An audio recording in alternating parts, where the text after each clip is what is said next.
Hello, everybody. I am so excited to have my friend, Reynaldo Pacheco, on today. Reynaldo is actually the reason that I do what I do in the capacity that I do. Because when I started out dialect coaching, I was more teaching English as a second language, and I was teaching it to business professionals. And I was like, listen, I'm the actor. I do not want to deal with actors. That's it. And so then comes along Reynaldo, and he finds me on Google somehow and sends me a message saying, "Hi, I'm an actor working on this Sandra Bullock movie in town. Would you teach me American accent?" I was like, "Oh, an actor, I guess." And then I met with Reynaldo, and I found the most delightful human with the most delightful experience, and we've been friends ever since. It's been almost a decade ago. And Um, it's an Academy Award. so, So without further ado, I'm going to introduce you because you are an incredible actor. You're an incredible talent, producer, entrepreneur, artist, and all around wonderful human being. Yay! The crowd goes wild. what Woo! beautiful way to bring me into your first. That's your first podcast, right? Well, this is kind of a pre podcast to the podcast. Okay. Okay. I'm so excited. I'm It's so excited. complicated. We're just having a chat. We're having a chat. Like we always do, my Audrey. Yeah. Well, first of all, thank you. I honestly feel that I've learned so much with you and your process and all my friends. I mean, when I got back from that experience, I returned back to Los Angeles, and I'm like, I found this incredible woman, young girl, because back then I remember Audrey would come in her bicycle to the hotel, Hmm. and I would see her bicycle right outside of my dialect, All sweaty. all sweaty and fantastic, and honestly, you took over most of the Latino industry. Like you are now a well-known dialect coach among the community, and hundreds of students, friends of mine, that dozens like have studied with you, and it's Right, been but all thanks to you. You went back to Los Angeles, you told all of your friends, they told all of their friends. So I've basically worked with all every person you know. that's I think. yeah, And they're and all incredible. and it's so beautiful to see your journey to have you now as an Academy Award winner because you worked in a movie that won an Oscar and the guy used your work. So it's very special Thank to you. see. But Have come. we're here more to talk about you because I wanted to sort of elevate the conversation around voice, around dialects, around accents coming from different languages. Yes. Because I think you have a really interesting story and interesting relationship to share with your voice. A lot of times in this industry, actors who are incredible talent, like you get a little bit pigeonholed because people are like, you have to either sound very Spanish speaking or you have to sound perfectly American, and there's Yes. no in between.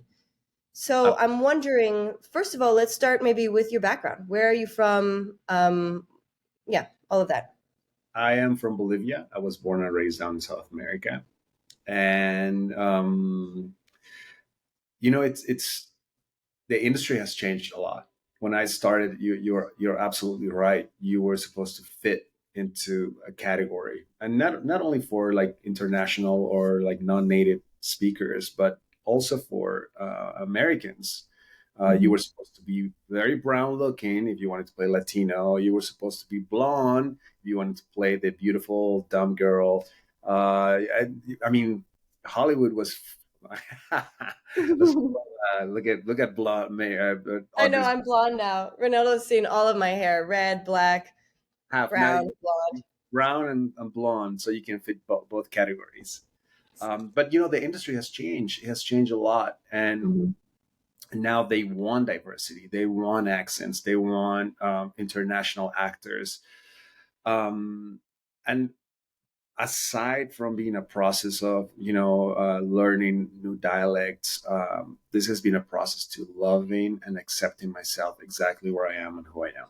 And once you feel super comfortable and you love your accent and you own who you are, suddenly everyone wants to work with you, and everyone sees that individuality and they want to explore it. Mm.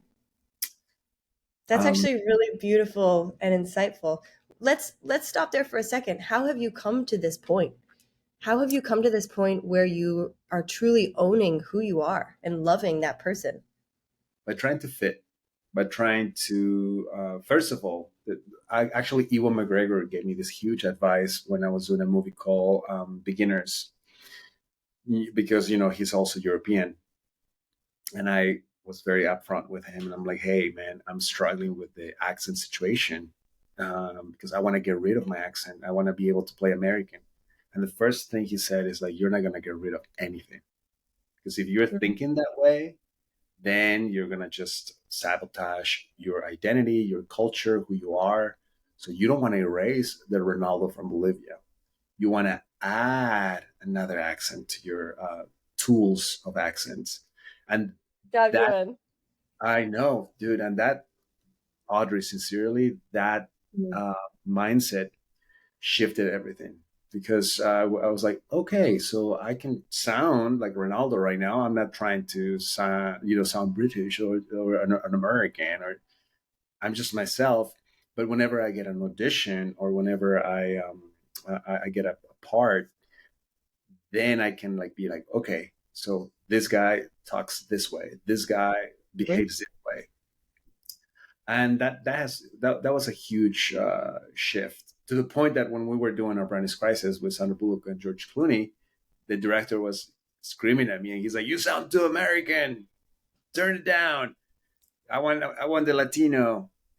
Um, but yeah, What a gift. What that's a gift to be able to turn up your own culture and your own sounds. yeah, and you know what? Some also not playing the victim, because at first I was like, oh, I'm not getting enough parts because I sound this way. Hmm. Every actor has to go through this process. Even if you're a Caucasian, an American actor, you need to learn Western, British, Miami, and now Mm. we have all these new mixes of Chicano Yeah. accents are popping, and so it's mostly about an actor owning who they are and loving themselves and understanding that when you're acting, that's when you start putting those layers in your voice, in your diction, in your behavior, in your psyche. I think that's so interesting because when you think about acting as an outsider, you think, oh, these people are pretending to be other people. But in Yes, reality, what it is that you have to be so rooted in your own truth that you can have that and have the impulses and intuition from that and also be other people. So it's really an inside out sort of process instead of just pretending to be someone else. It's not believable that way. absolutely. I mean, Hmm. when you go to watch a movie, you're looking for truth. You want to Now, follow. You sorry. want to, yeah. You want the actor to.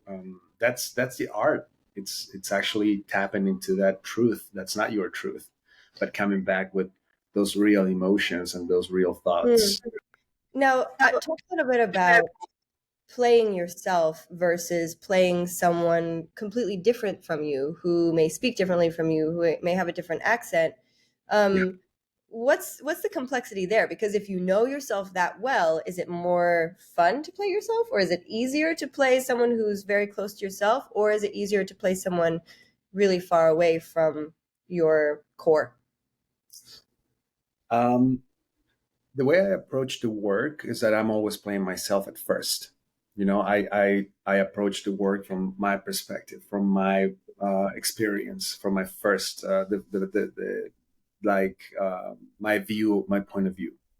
But even if the guy is Bolivian and the guy is my age, and like Mhm. let's say that the role doesn't require any transformation and they want Ronaldo, as an actor, I unless it's an interview, I always have to do the work and find, like for instance, in that movie, the Albanese Crisis, he's a Bolivian, but I had to do so much work for that specific role because he Mm. was from the Andes. He was Bolivian, yeah, but he's not from the Amazon. He's from the Andes.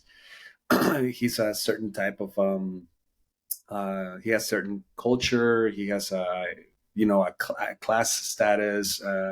They he basically had an Aymara accent, so I had to like learn first the Aymara musicality. Aymara is an Inca language, so I had to Whoa. learn the Inca language. Even though they in the script they said Bolivian, Reynaldo, perfect. He's native. No, like I had to learn the Inca musicality. On top of that, then translate it to Spanish because that's how they sound when they speak Spanish. They have an Inca musicality, and Uh-huh. then use that in English because most of my lines were in English. Wow.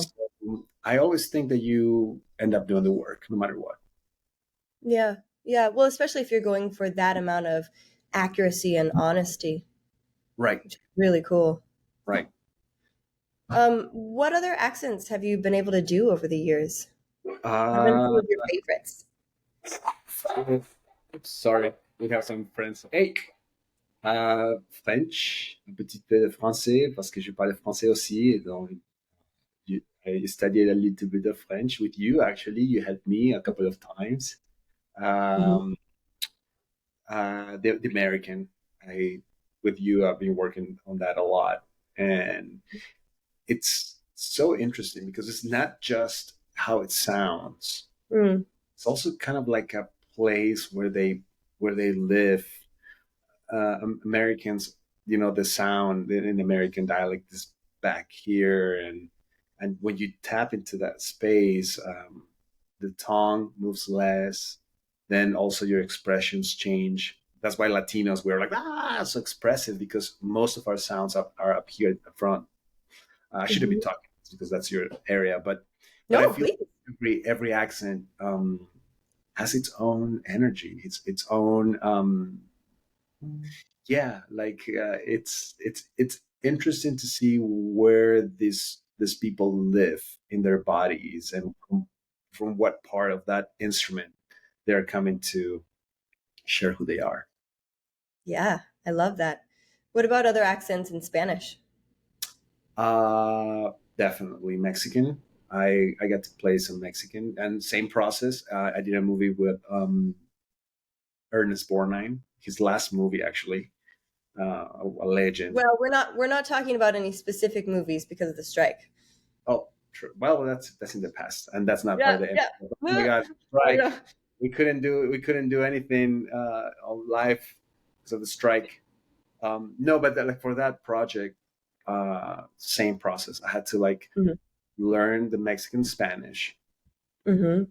the musicality, choose from what part of Mexico this guy is, because people from the north speak completely different from the south. Yeah. Once I learned the musicality for that part, I translated it to English. So he talked like Speedy Gonzalez. Cool.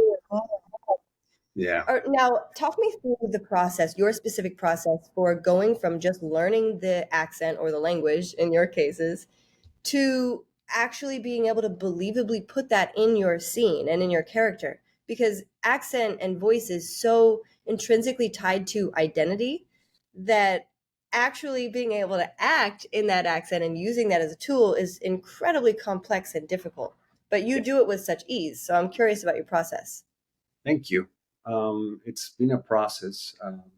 It looks easy now, but I spent hundreds of hours, as you know yourself.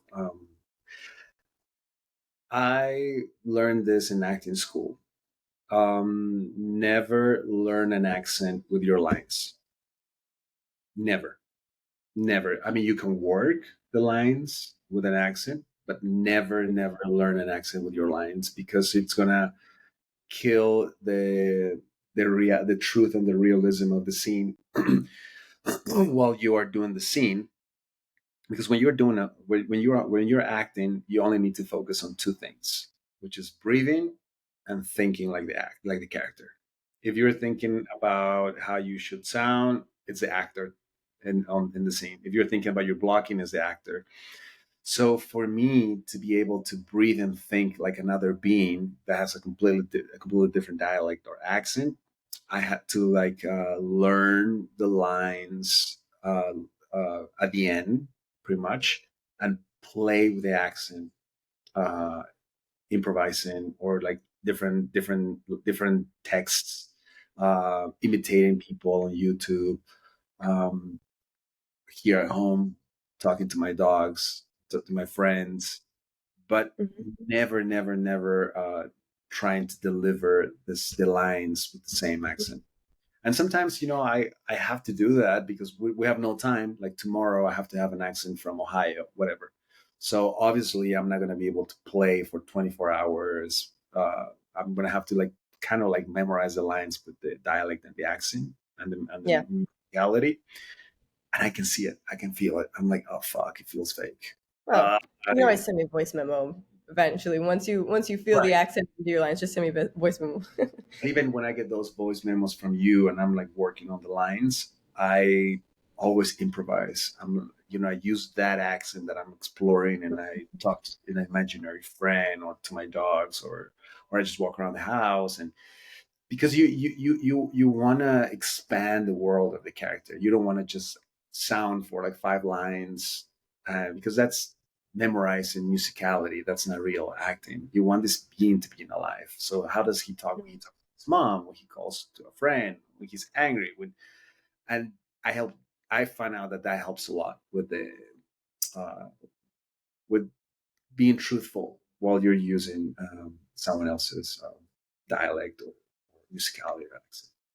Yeah, that's so insightful. How do you go about choosing a voice model? Do you try and find someone not only from the region but also with the same energy that you imagine your character to have, or in the same emotional circumstances, or what? Yes. I First of all, you need to personalize the work. That's the first step that I do. I follow four steps. First, I personalize the work, which is okay, Ronaldo. If I'm in this situation, what would I do? How would I sound? And then I read it with my own accent, my own voice. After I personalize, I go into someone else's perspective or point of view. So I try to find the character on YouTube or like a real person and actually record and talk to them. And okay, so this person would deliver that way. Oh, he uses a higher pitch. Oh, he uses he lowers the voice in this part, or he cuts his phrases, and then I try to merge both and in the third part is playing with the accent, looking at many people, and trying not to get pigeonholed in one way of delivering, because Mm, I that's the biggest trap. And the fourth is imagination. Like okay, I have all this material, I personalize it, I already know how the other person should sound, or I found the real person. Um, I did my research. I play with different voices, and then I take the liberty to be like, okay, this is my interpretation, and this is the way I'm going mhm. to deliver it. Hmm.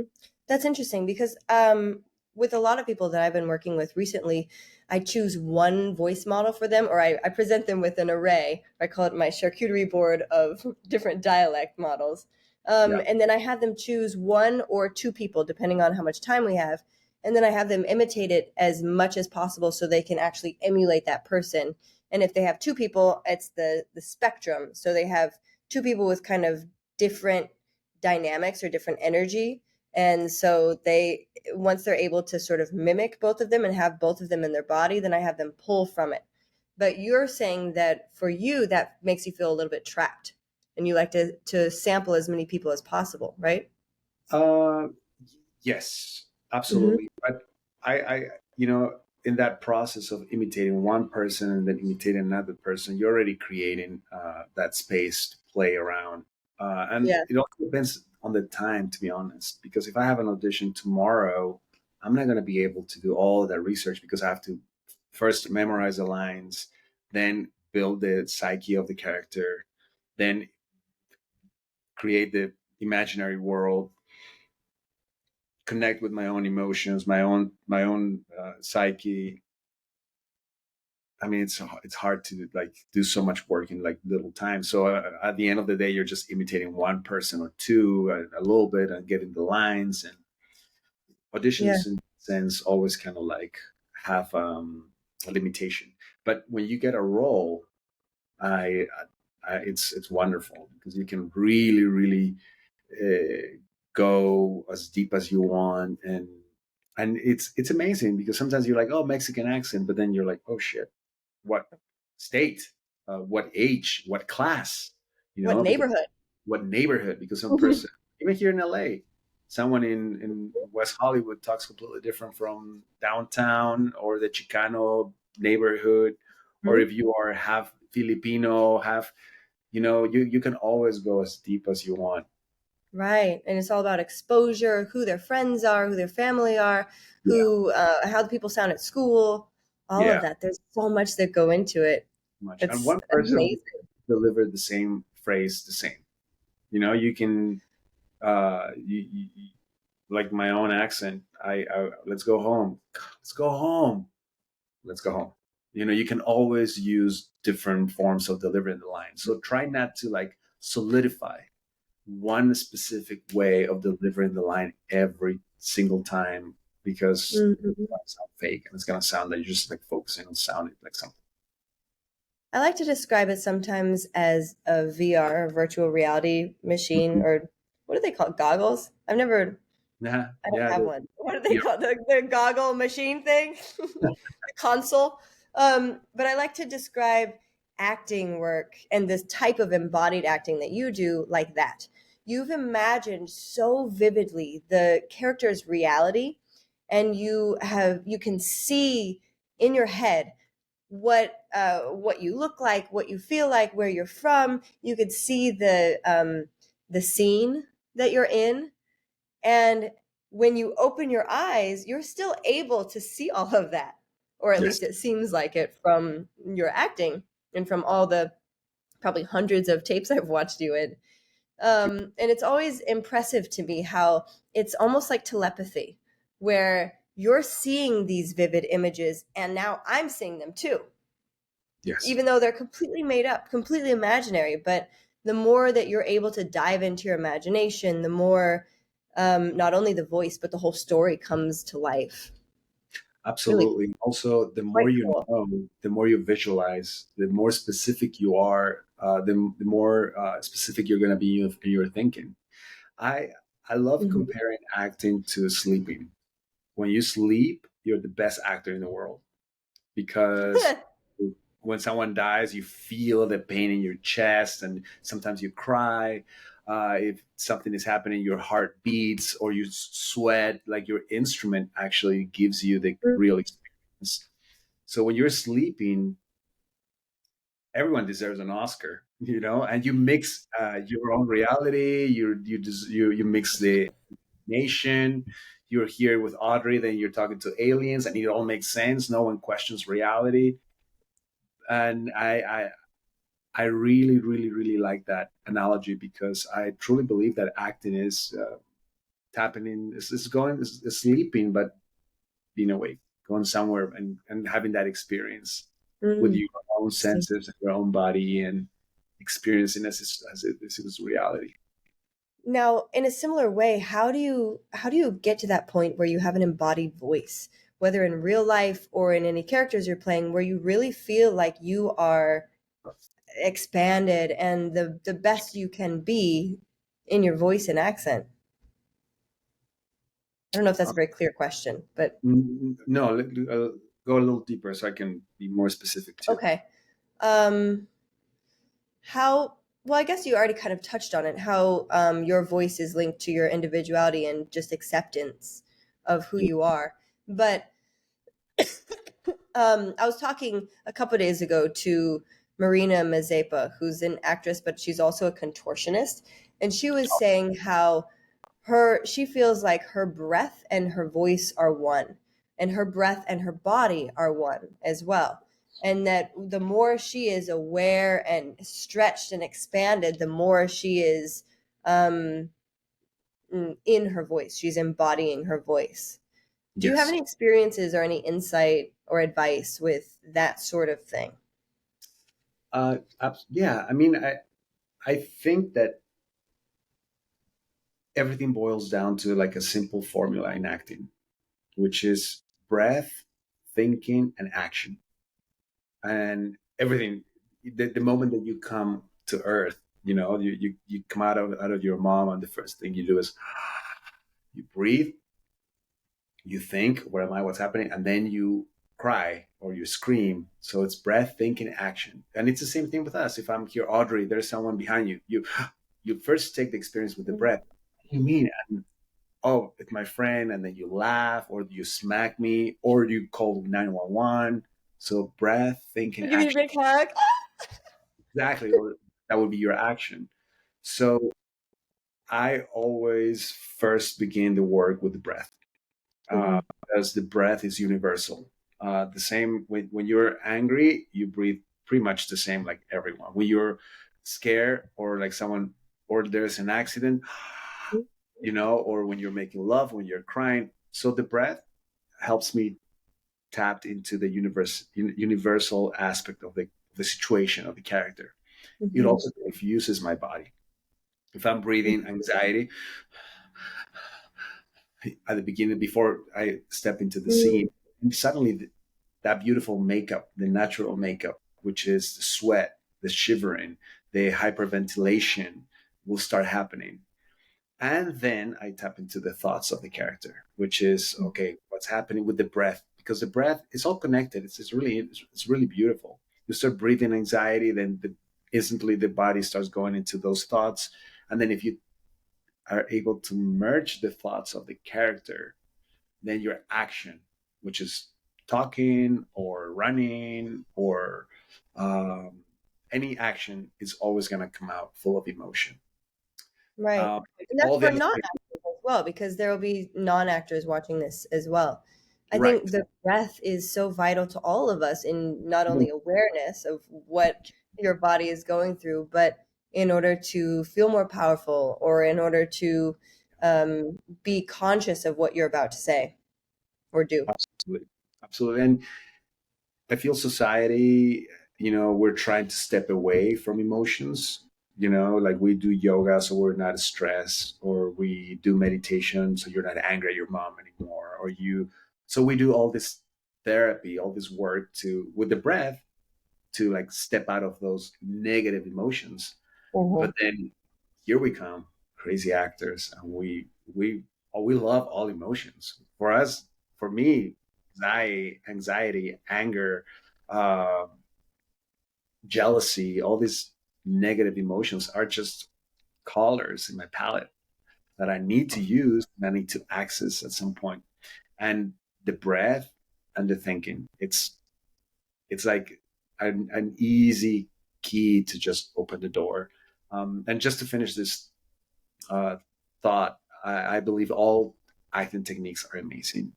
All of them work different aspects of your work. Stanislavski, your memory and emotions, your sense memory, uh, link ladder, connection of the voice, Grotowski, the body, clown expression, all of them, Meisner, listening and repeating what the other person is saying. All of them are great, amazing tools. But at the end of the day, when you're acting and you're on stage, when you're doing an audition, your work as an actor is to just breathe and think like that being. Hmm. Interesting. That's I love that. my approach. Yeah. To breathe and to listen and react truthfully. Yeah, breathe and Hmm. think. Yeah. Beautiful. Beautiful. What is the sexiest accent to you? In um, Spanish or English or any other language as well. oh my god, that's a question that I never thought. Um, I think Australian is sexy. Italian. Mhm. I love cowboy accent too. The Midwest are like really, really. Uh, yeah, I love a really heavy cowboy accent. Um, I don't know. It's hard to answer that question, to be honest, because this profession really forces you to fall in love. Uh, it's like a painter. Yeah, What's a color? I mean, yeah, I use this color a lot, yeah. but That's true. oh, That's true. This profession does make us fall in love with everyone and everything. Yeah. And that's how I feel when I'm studying accents too. People often ask me, "What's your favorite accent?" And I'm like, every accent that I'm studying, I fall in love with it. You learn all these amazing things about it and where it comes from and how it lives in your body, and you just it's a love letter for every Absolutely. single one. Absolutely. Yes. Yeah, Yes. Yes. Yes. beautiful. Well, thank you so so much for having this wonderful conversation with me. Thank you. And you've been singing as well too, right? Yes, Are you still singing? actually, that is one of the most important tools I believe to access easier and faster accents and dialects. Interesting. If you just take some singing lessons, it will get you out of your head. It's gonna Yeah. develop your listening, and it's also gonna unlock your voice in a way that you don't have to like manipulate Yeah. or force. And then when you go back to accents, it's easier, I think. That's true. That's true because you're forcing yourself to breathe and you're using your voice in a way that if it's unhealthy, you can immediately tell. Yeah. I can't wait to sing again. I've been sick for like 2 weeks, so I can't wait to go back to that. Oh, me too. Um, all right. Thank you so, so much. It's Thank such an you. honor Okay. and pleasure to have this chat with you. Thank And I can't wait to see all the wonderful things that you do in the future. Some of might which be coming up, but we can't talk about them because we're on Yeah. strike. Uh, have a project, an amazing Okay. project that's going to HBO Max, and That we're not talking about. Yeah. but you Because know what? well, we're not surprised because you're amazing and you're going to be doing amazing things, but um yeah, Yeah, no, and that's okay. We'll talk about it later. I respect what the union is doing because this industry Yeah. definitely needs to be shaken. It's just not fair the way it's going, and we're doing all the work. The Yeah. writers are giving their stories, actors we're giving our voices, our faces, our image. So it Mhm. needs to find a balance, and also love and respect to your peers, because producers, come on, man, you can't have a movie without us, Yeah.